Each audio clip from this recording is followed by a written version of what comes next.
Thank you, Ben. Well, good morning. I think, if I'm not mistaken, nope, you got one more good morning coming. The elder will get up here for the elder's prayer, and so you got one more. But it is great to see everybody here. I know we've got quite a few that are, as Scotty pointed out, they're peddling for the cause. What that cause is that they're pedaling because they want to get done with this bike ride, is what they want to do. But no, it's raising money for cancer and research and all of that, which is a good thing. And so you can tell when we're missing folks because they're everybody's got their assigned seats, and so you can tell where the holes are. But it is great to be here. It's great to be with our people. It's great to be able to come and to worship without fear of anybody making a stop. And that's one of the blessings of living here in this wonderful country, that we can come and we can worship God without fear of any repercussions on that. However, that's one of the things that makes it hard to get real serious about this sometimes.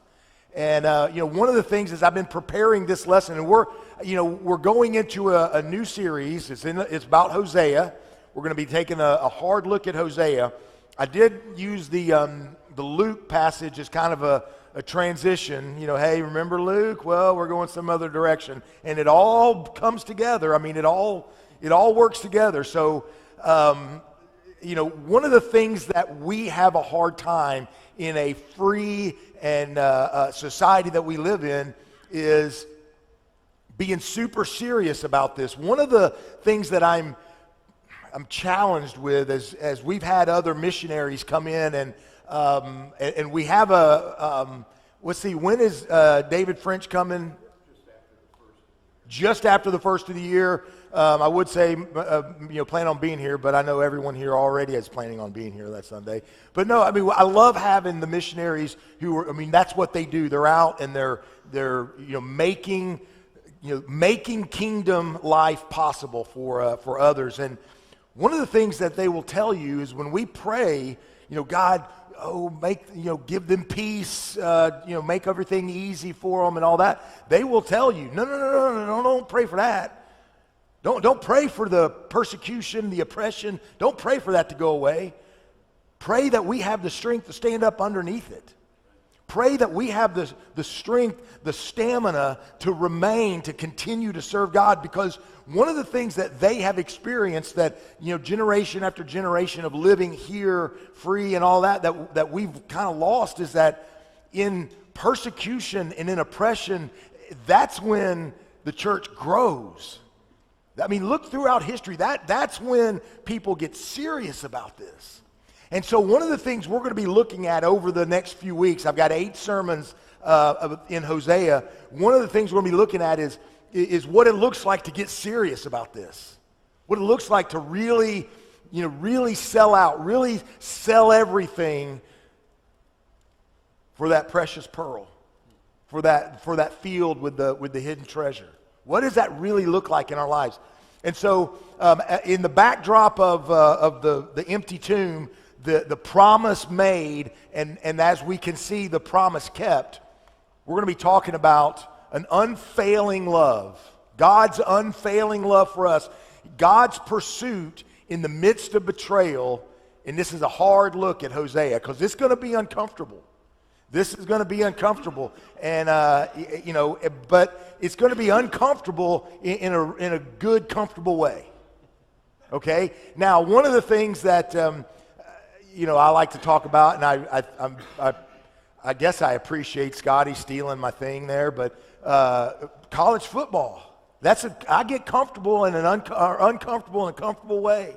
I mean, I was talking with my brother Steve last night. He's texting me, making sure I'm okay during the Mizzou game, because he knows I'm sitting there chewing my fingernails down to the second knuckle, and just, we're playing South Carolina. That's a team that can sneak up on you and beat you, even though we were 75% picked to win. And it was a struggle. And Steve's like, hey, How you doing? You need me to come over and help you? You all right? I mean, honestly, he was like, oh, that call was awful. I'm like, I know.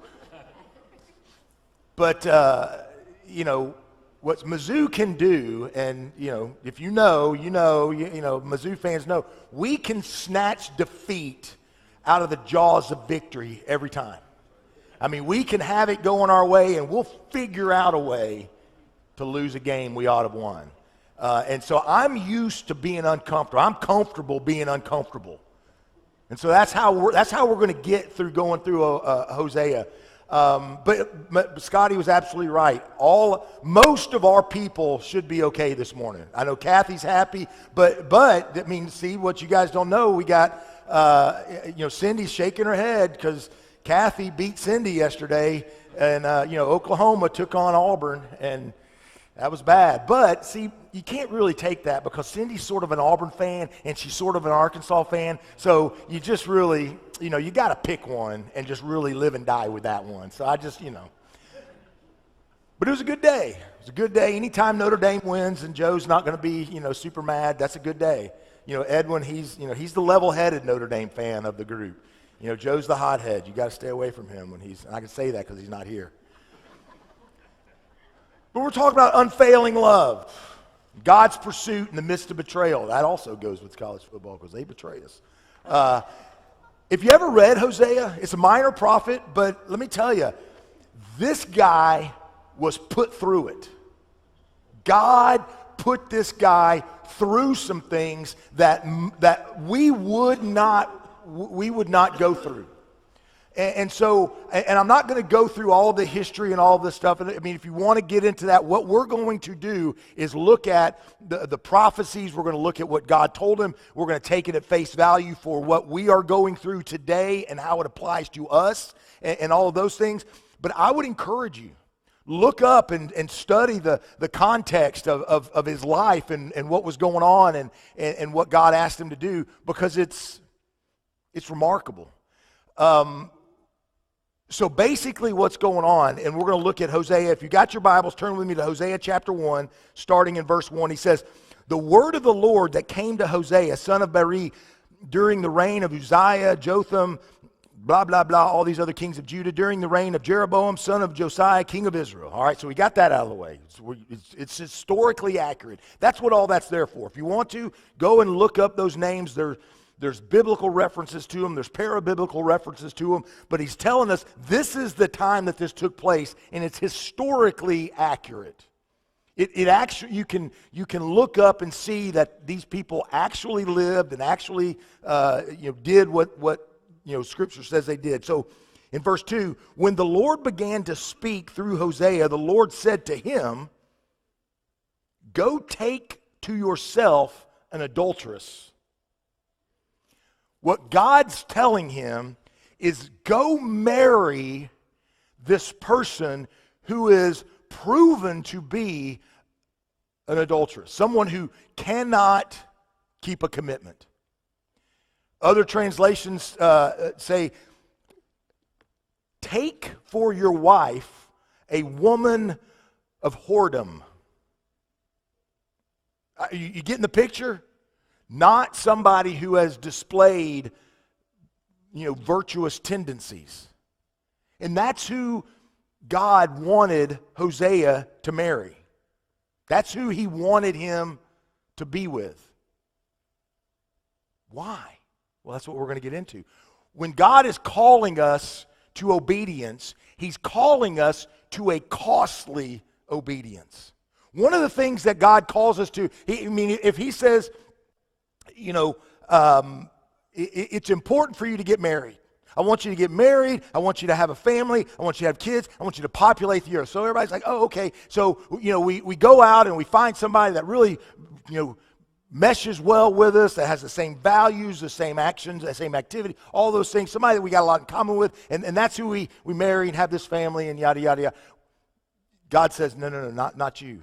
I want you to be with this person who's displaying none of what would make you a happy husband, a happy person, an honorable relationship. Because obedience in this world Not in the perfect world that God had called us, that He had created us to be in, but obedience in this broken world, it costs us. And obedience often, not all the time, but a lot of the time, obedience requires personal sacrifice. What we see in this case, I mean, think about the sacrifice that Hosea is going to have to make throughout his life with this person. With this person who has this reputation, who has this background, this history. He's going to suffer from, embracing public shame. Think about your life as a Christian and living in this broken world. Your life as a kingdom citizen. It's not always the most popular thing to make the choices that God's calling us to make. It's going to come with emotional pain, not only public shame, but emotional pain, a life of rejection. Think about the decision that he makes to be married to this person. All of what are their friendships going to look like? I mean, think about this. You're a member of the Unfailing Church of Christ. And let's just say, for the sake of argument, that like then, everybody kind of knew. I mean, these were smaller communities, so just think that, what if the Unfailing Church of Christ is in a community that's about twice the size of this gathering here? I mean, how many people do we have here today? Maybe 120-ish or so, 110? What do you think? What's the over-under on our, that's a college football reference for those who don't know. But what if we were a part of a community of 250-ish people? And there was a couple of, people in this community that were prostitutes. And there were a couple of men who were, drug dealers. So if you're a female and you come in, you bring to church one of the notorious drug dealers or gangbanger, whatever it is, the worst of reputations, you bring them into church because that's who that's you're dating, you're getting married, you're engaged. How many relationships are people are going to come to you and say, oh yeah, let's come over, bring them over for dinner, all that. What are those relationships going to look like? What is that? Do you think you're going to have like a solid friend group here? I mean, we're supposed to, but let's just be honest for a second. Do you think that's going to be welcomed? Or maybe the notorious prostitute in the community and single guy brings her here. All right, this is my fiance. This is who I'm marrying. What does your social life look like? I mean, just think about that for a second. This is how he's going to go through life for the rest of it. I mean, how difficult is that going to... When God's calling us to obedience, one of the things we have to understand is that it's going to have an effect on the way that our life is. Not just the way we live our life, but how our life is. There's a difference, because the way that we live is choices that we make, and then the way that our life is are the choices that others make in reference, in relation to us.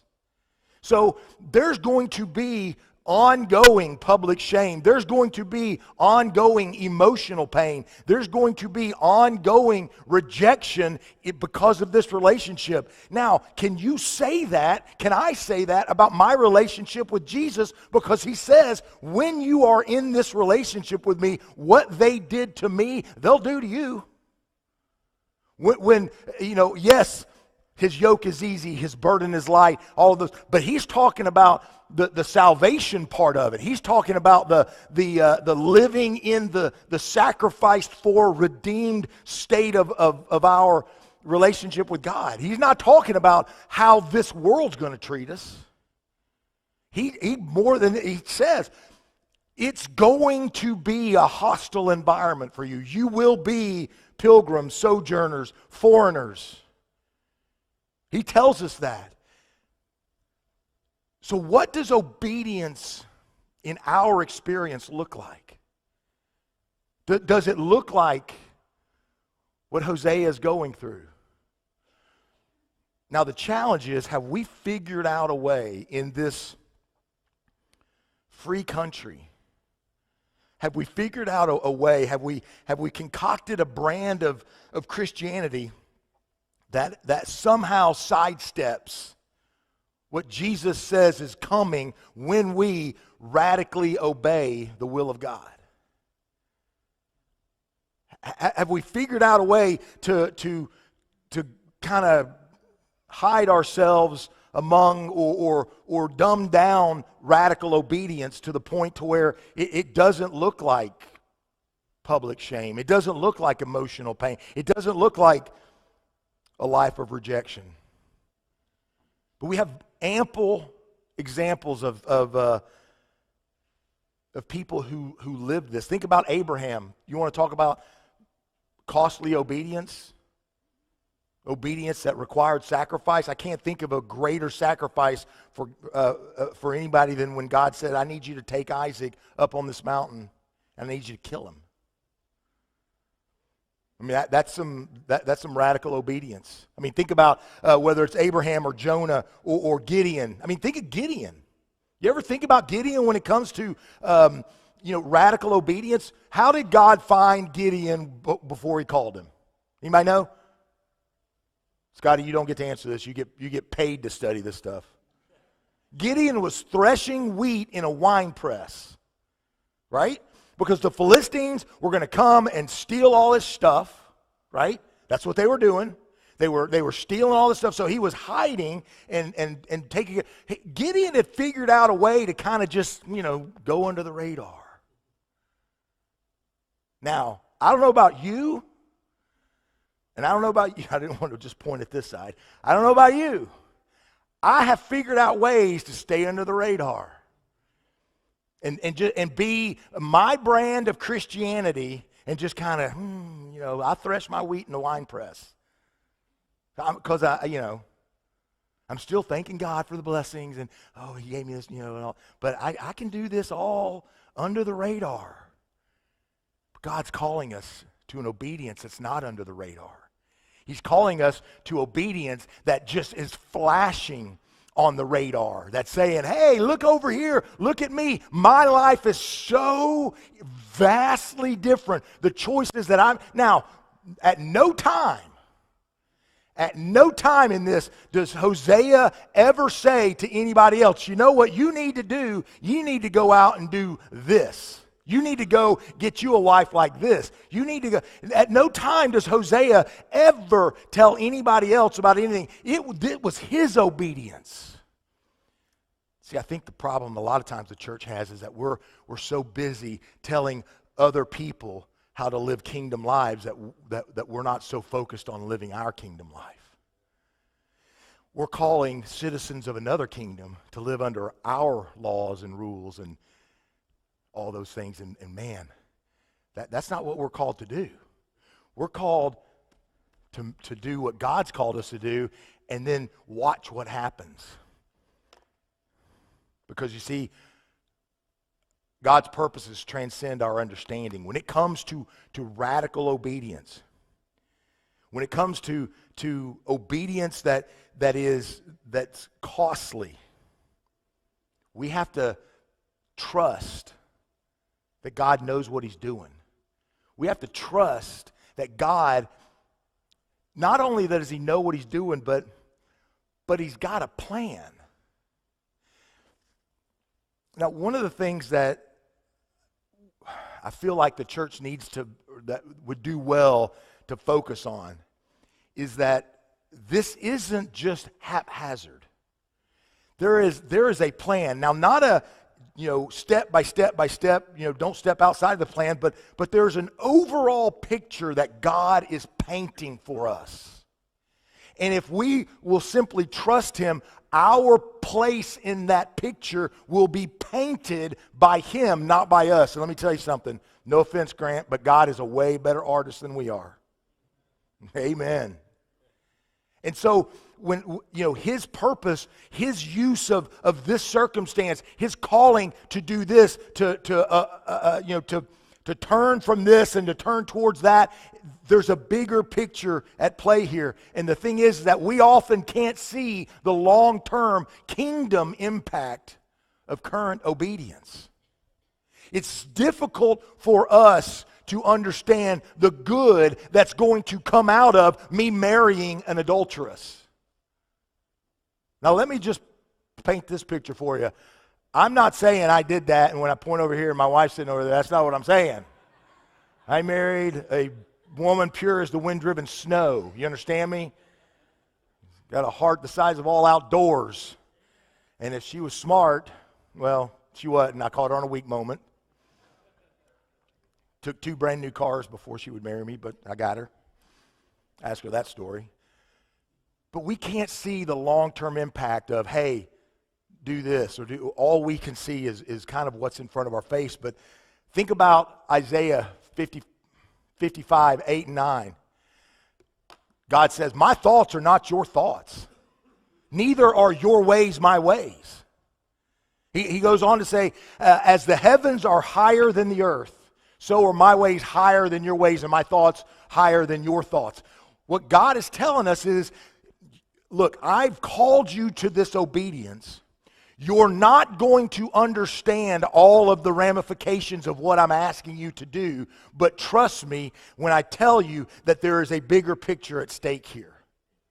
And he goes on to explain that in Isaiah in a way that in the only way that we could possibly understand is that you don't even have a way to comprehend how far away from you my ideas are. That's what he says when, from the heavens are higher than the earth. Remember a couple of months ago, I went through how grand and vast the universe is?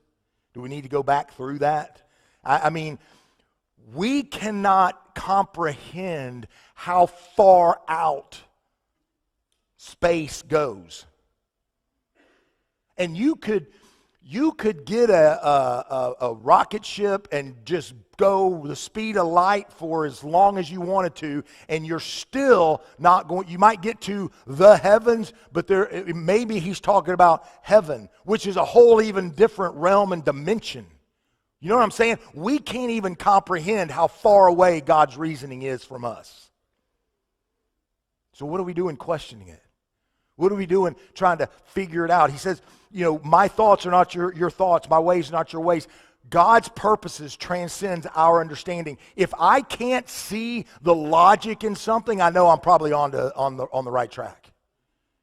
If I feel like God's calling me in a direction and it makes zero sense for the life that I've carved out for myself, we're probably going in the right direction. Because it makes no sense to us.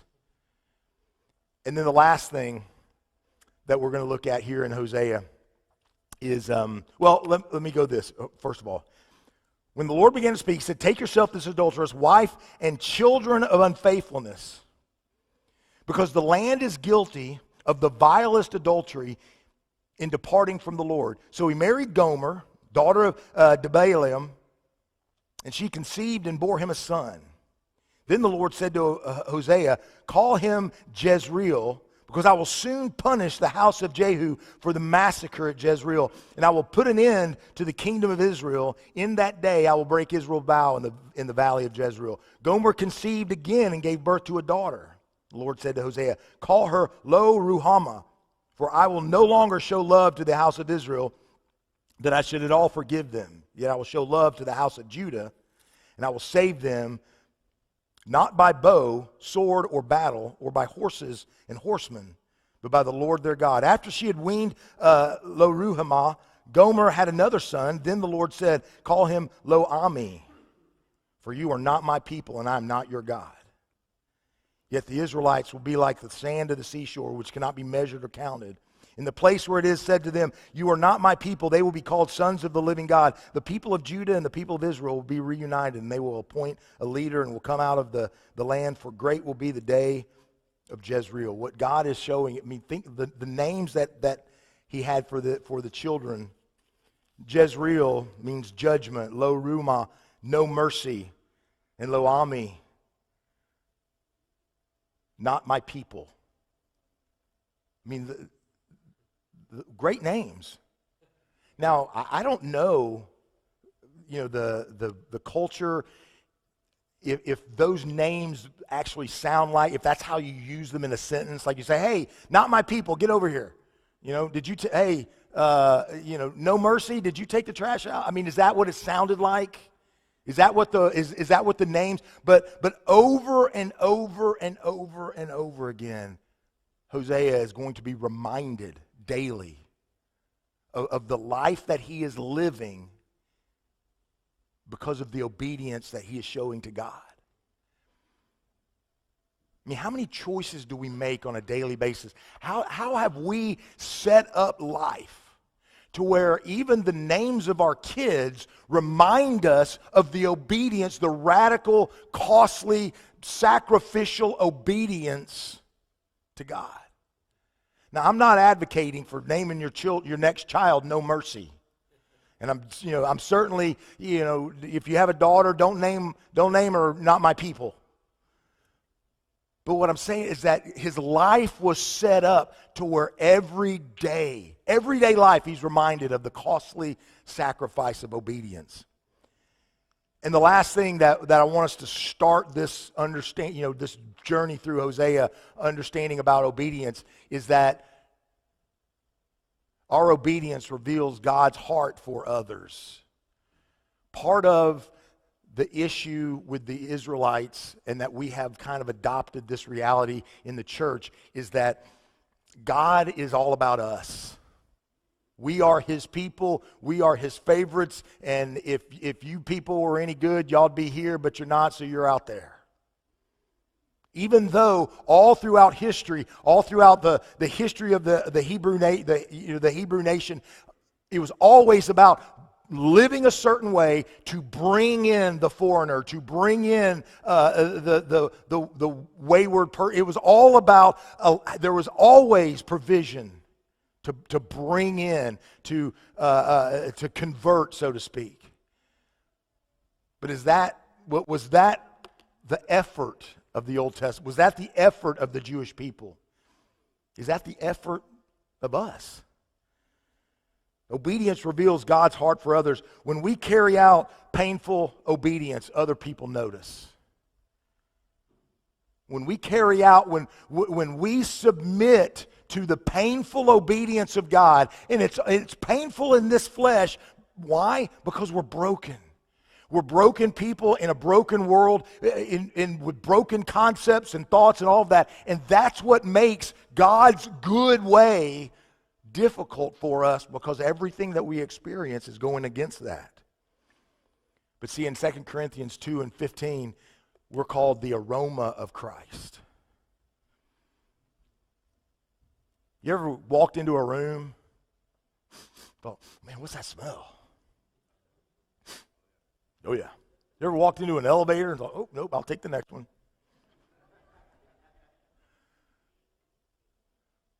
When you're in a room, or when someone comes in contact with you, does your life give off this aroma of Jesus? You see, one of the things that I know about smell is that you can't help it. I mean, once you smell, you smell. Now, the crazy thing is that everybody's thinking bad. But once a year, I get a bottle of cologne. I get it for Christmas. My wife buys it for me, and I use it all year. And that's my smell for that year. And I can't help, once I put it on, I can't help it. I can't, make it smell more or less. It's just a smell. And the thing is that when you get close to people, they can smell you. I mean, you stand here long enough. Hey, get away from that right there. Come on, get in there. Yeah, get you a gander. But you can't help it. You can't stop it. You can't start it. It just is how you smell. How do we smell? Do we, when we are in a room, do people come in and think, Jesus is in here? It smells like Jesus in here. It feels like the Lord is here. Because that's what it looks like, that's what it feels like, that's what it smells like when there's people who are radically obeying the will of God, the commands of God, the desires of God, and setting up life so that they are reminded daily of the kingdom. God's got a heart for lost people. And our lives as kingdom citizens aren't just so that we can, that we've got all of the equations to make it happen.